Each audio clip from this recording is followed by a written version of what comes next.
And our third main topic today gets sent in to us from one of our Patreon supporters, Chad. Thank you for being a Patreon supporter, Chad.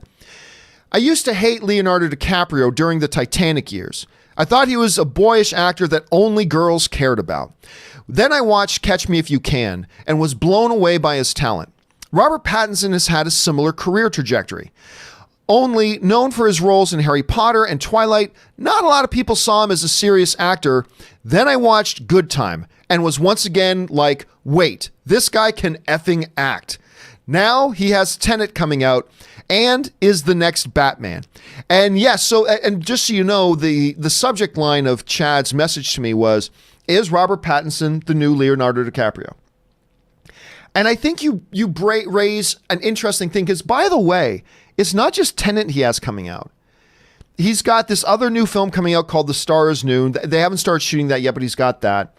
He's got one called Waiting for the Barbarians that he did with Johnny Depp, Mark Rylance, Academy Award winner Mark Rylance, Sam Reed, Harry Melling, who I actually really like. So he's done that as well. But you're right. It is kind of a similar trajectory that Robert Pattinson is having right now as Leonardo DiCaprio had. During his Twilight days, just seen as the teeny bopper magazine cover boy.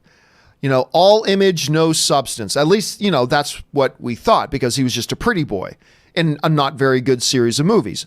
You may like those movies, and that's great. I actually don't mind the final Twilight film.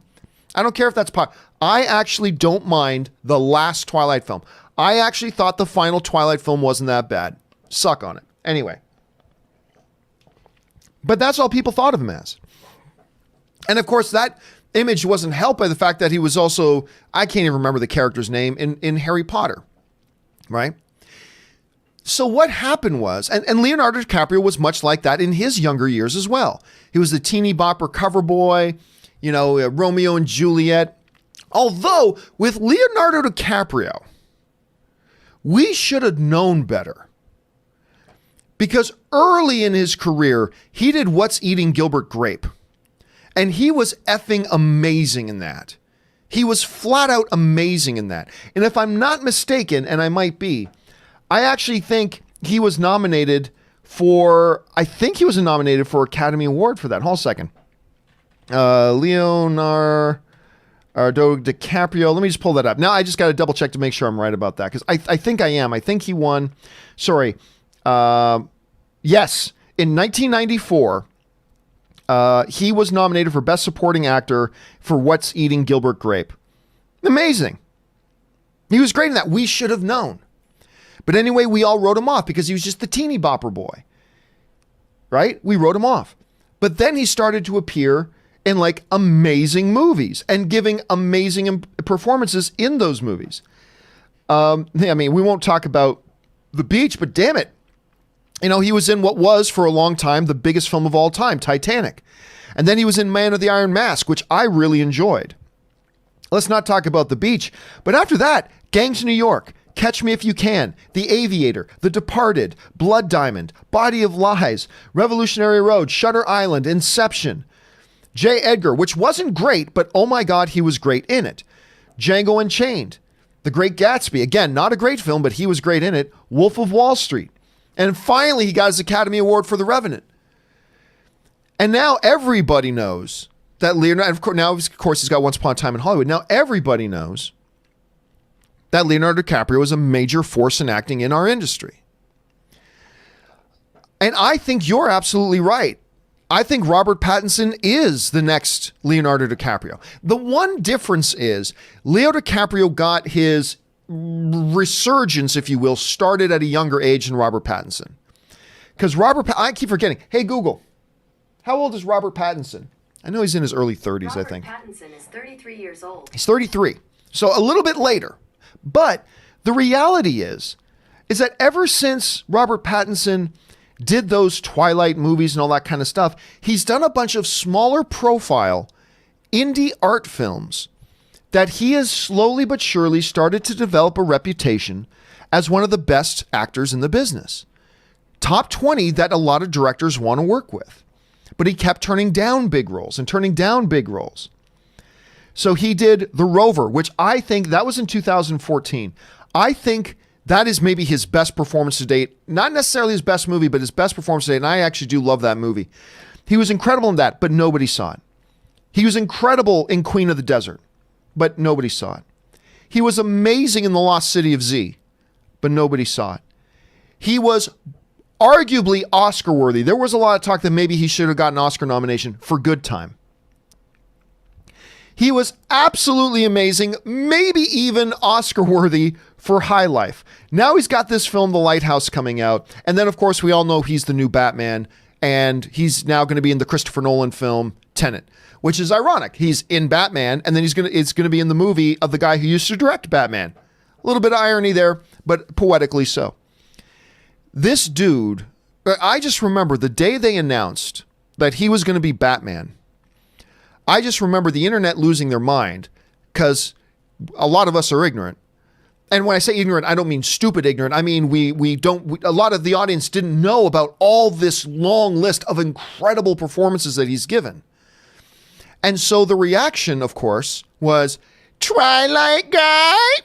What?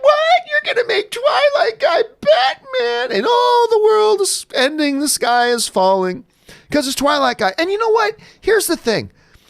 If I didn't know about Good Time, and if I didn't know about Lost City of Z, and if I didn't know about High Life, and if I didn't know about all these incredible things and perform The Rover, if I didn't know about any of that, and all I knew was the dude from Twilight, hell, I don't know, that wouldn't have been my reaction. My reaction also might have been, why are you ruining Batman by putting Twilight Boy in? That might have been my reaction too, to be honest.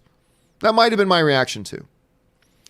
But what I think was important at that point, and what a lot of fans have done, and I think this is a testament to the fan base, what a lot of fans did was like, all right, I should check out at least one of these other movies that he's done to see if I should be upset about this. And what has happened over the last month or two since the official announcement is we've actually seen a lot of film fans going back to check out. Okay, if this dude's a new Batman, I better check him out because, man, right now I'm nervous. So they've gone and checked out his thing, and now the narrative in just like a couple of months has completely changed.